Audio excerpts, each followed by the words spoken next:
할렐루야.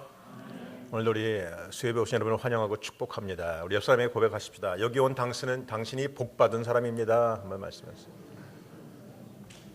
아니, 복받은 느낌이 별로 없으신가 보죠? 오늘 우리 박정조 집사님 키모테라피 받으시고 여기 오셔서 제가 괜찮으시냐고 했더니 오늘 조직신앙 얘기를 들으러 왔다고.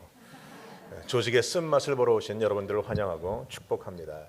오늘 함께 하신 우리 홍 집사님 내외 같이 오셨는데 한번 환영하는 우리 박수 한번 해주시면 좋겠어요.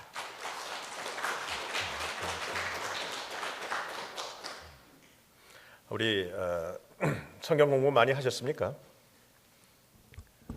성경을 좀 읽어보셨습니까? 아닙니까? 우리가 지난주에는 재밌는 하나님의 이야기라고 했는데 어떤 분이 와서 그래요. 목사님, 유치하게 재밌는이 뭡니까? 좀 고상하게 말씀하시면 안 되겠습니까? 그래서 고상하게 하죠. 그러면 평신도를 위한 알기 쉬운 신학 이야기. 좀 고상해졌습니까? 뭐 이렇게 하든 저렇게 하든 재미있는 얘기든 알기 쉬운 얘기든 우리가 신학 공부를 하고 있는 것은 굉장히 중요하고 여러분이 이번 기회가 여러분의 일생에 중요한 기회가 되길 원합니다. 물론 어렵고 때로는 지루하고 때로는 무슨 말인지 도통 모를 경우가 있을 거예요. 그러나 여러분 들어두고 나면 다 듣고 나면 피가 되고 살이 되고 언젠가 성령 하나님이 여러분에게 정확하게 말씀하시리라 믿습니다. 여러분이 굳이 돈을 안 들여도 신학교 가지 않아도 평신도를 위한 신학이 왜 필요한가? 하나님의 이야기, 이 신학은 우리의 모든 신앙의 근본이에요. 오늘 우리가 나오는 삼위일체 얘기도 나오는데 우리 신앙의 가장 핵심이고 근본 파운데이션이 돼 있어야 거기 신앙이 서간다는 거예요. 이거 여기가 잘못되면 여러분이 아무리 믿는 것 같아도 좌지우지 흔들려요. 목사가 한마디 하면 그런 것 같기도 하고 어떤 부흥 강사가 한마디 하면 또 그런 것 같기도 하고 이게 막 흔들릴 수밖에 없는 건 여러분의 기초가 안 돼 있는 거예요. 그래서 우리 이번에 기초 작업을 하고 있다라는 겁니다. 우리 지난주에 하나님에 대한 것을 배웠습니다. 그래서 하나님에 대한 계시를 우리가 알아야 된다. 이 계시라는 것은 열어주어야 되는 것인데 하나님이 우리에게 열어주신 것만 우리가 알 수 있다는 거예요. 우리가 노력한다고 하는 게 아니고 우리가 묵상한다고 하는 것도 아니고 하나님이 성령님을 통해서 계시해 주시고 열어주신 부분만 우리가 알 수 있고 깨달을 수 있다고 이런 말씀을 드렸어요. 그러기 위해 성경을 좀 읽으셔야 됩니다. 우리가 알고 있는 신학의 이야기는 좋은 머리 좋은 목사님들이 저기 산골짜기에 들어가서 누워서 돌을 닦다가 혹은 나무에서 사과가 떨어지는 것을 보면서 깨달아 갖고 알았던 얘기가 아니고 다 성경 안에 있는 얘기. 그래서 성경을 통해 하나님을 계시받고 성경을 통해 하나님을 알아가는 성경의 가장 중요한 우리에게 계시의 근원이고 계시의 핵심이라는. 그래서 여러분이 성경을 좀 읽으셔야 됩니다.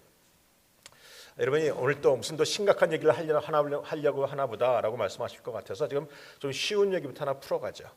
근데 제가 오늘 우리 윤보승 권사님 기도를 듣다가 깨달은 게 있어요. 역시 성도들은 목사를 닮아가는구나라는 생각이. 무슨 말씀인지 아시죠? 왜 이렇게 말이 빠르세요? 나보다 더 빠른 것 같아요. 성경을 읽을 때 성경을 읽다 보면 재미없죠. 성경을 읽다 보면 창세기부터 시작해서 항상 계획은 세우는데 조금 지나가다 보면 졸리고 뭐 레위기에 나오면 머리 아프고 민수기에 나오면 정신없고 뭐 그래. 여호수아는 좀 재밌고 뒤에 사사기 가면 이게 무슨 얘기인지 모르겠고 또 뒤로 넘어가면 좌우지간 복잡하고 힘든 얘기인데 성경을 잘 알기 위해서는 성경의 그 지도를 아셔야 돼요. 성경 지도를 대부분 알고 성경 지도를 머릿속에 딱 넣고 성경을 쭉 읽다 보면 대부분 다 여기서부터 얘기가 시작돼요. 그래서 오늘의 이야기와는 조금 상관은 없지만 여러분에게 성경 지도에 관한 내용을 간단하게 설명해 드리고 여러분과 함께 나머지 오늘 부분 우리가 지난주에 하다가 끝난 하나님의 성품에 관한 부분부터 우리 보도록 합니다. 여러분 혹시 이거 종이가 없으시면 저 뒤쪽에 지난주 거와 오늘 것이 있어요. 자, 성경을 우리 지도를 공부하면 5번이에요. 성경을 지도를 여러분이 머릿속에 딱 넣어놓으면 그 다음에 성경 구약과 신약은 다 우리가 금방 깨달아 알 수 있는 부분이에요. 성경 지도를 제가 지난번에 우리 장로님들과 안수 입사님들을 공부시킬 때는 제가 이거를 가르쳐드렸고 시험까지 봤어요. 그러니까 여러분이 한쪽 노트에다가 적어놓으시면 성경의 지도는 다 이렇게 이 부분에서 끝나는구나. 성경 지도를 공부하시려면 제일 먼저 여러분 빵 좋아하십니까? 빵, 저도 빵을 무진장. 그래서 여러분이 성경의 지도를 보시려면 빵을 먼저 그리셔야 돼요. 왼쪽에 빵을 하나 그려놓고 빵을 먹는다는 말은 양식을 먹는다는 말이니까 양식을 먹으려면 필요한 게 포크가 필요하죠. 3쪽짜리 포크를 하나 그려놓고 그 다음에 양식을 먹다 보면 주로 미국 사람들이 잘 먹는 게 뭔가 닭 같은 거 잘 먹어요. 그렇죠? 요새 켄터키 프라이 치킨에서 뭐가 나왔죠? 마이리 윙 나왔어요. 우리가 잘 먹는 닭다리 같은 거예요. 그러면 이제 여기 빵을 하나 그려놨으니까 포크를 딱 찍어놓고 그 다음에 이쪽에다가 닭다리를 하나 그리는데 닭다리를 그 모양을 제대로 작은 부분을 위쪽으로 살만한 부분을 아래쪽으로 그리시면 돼. 닭다리 같아 보입니까? 그 다음에 닭다리만 먹으니까 좀 깨름직하다, 좀 맛이 없는 것 같다. 그럼 한국 음식 좋아하시는 분들이 좋아하는 것, 닭과 쌍용을 이루는 고기 뭐죠? 돼지고기. 돼지고기 하면 생각나는 거? 족발. 누가 그러셨어요? 족발을 또 하나 그려놓자. 이렇게 족발을 그리되 족발 끝을 요 닭다리 끝과 이렇게 맞춰놓고 그리시는 거예요.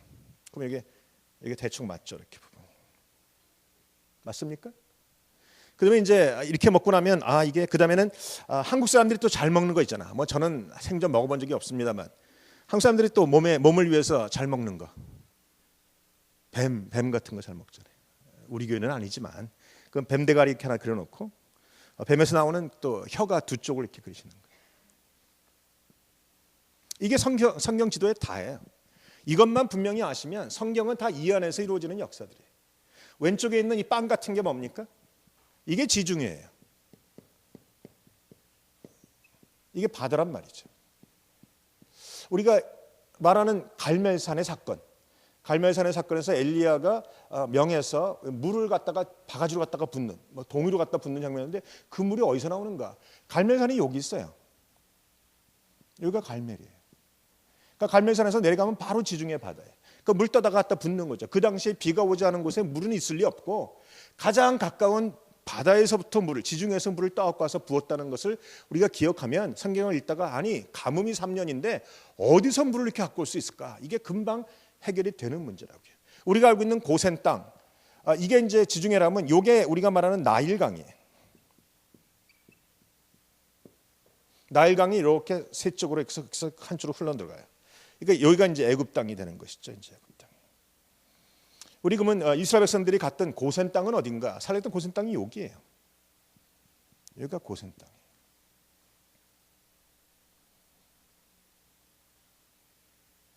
고센 땅.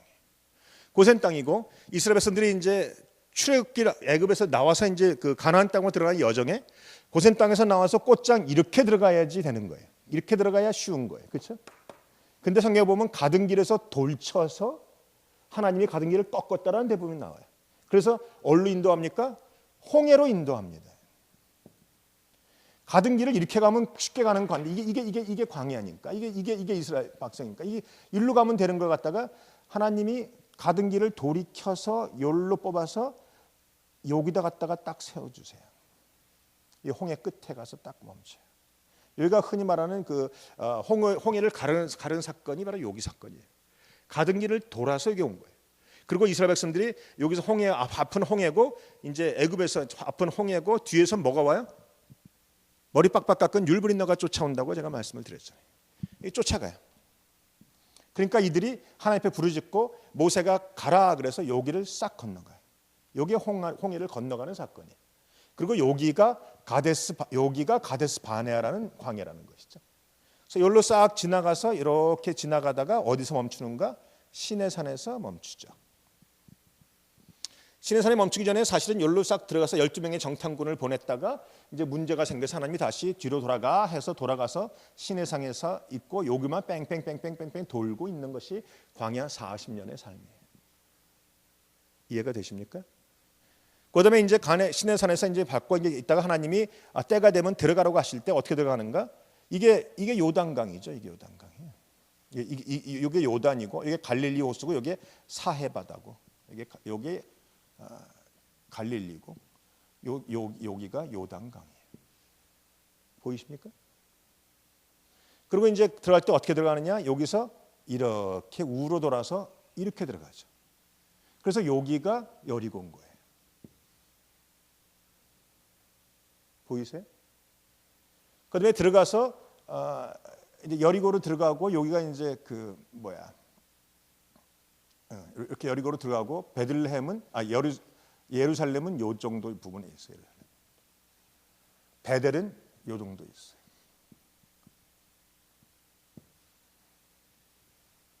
여기 이스라엘 백성들의 그 지도고 그다음에 이게 한쪽에 뻗쳐 있는 이 뱀 그 혓바닥 같은 게 뭔가? 이게 바로 유프라데스 강이라는 거예요. 그럼 이 강은 무슨 강인가? 티그리스 강이죠. 그다음에 아브라함을 불렀던 하란은 어디 있는가? 하란은 여기 있어요. 하란이 쭉 가다가 하나님의 말씀을 듣고 떠나서 쭉 가다가 이 가나안 땅까지 들어가지 않고 어디 가서 멈추는가? 찌지지지지 가서 여기서 우르라는 곳에 가서 딱 멈추죠. 안전지대를 벗어나진 않아요. 이게 메소포타미아 문명지예요. 여기가 가장 중요한. 아무튼 그 다음에 이 시대는요 항상 강대국이 존재했어요. 제일 처음에 이스라엘 백성들을 괴롭혔던 북이스라엘을 망가뜨렸던 나라가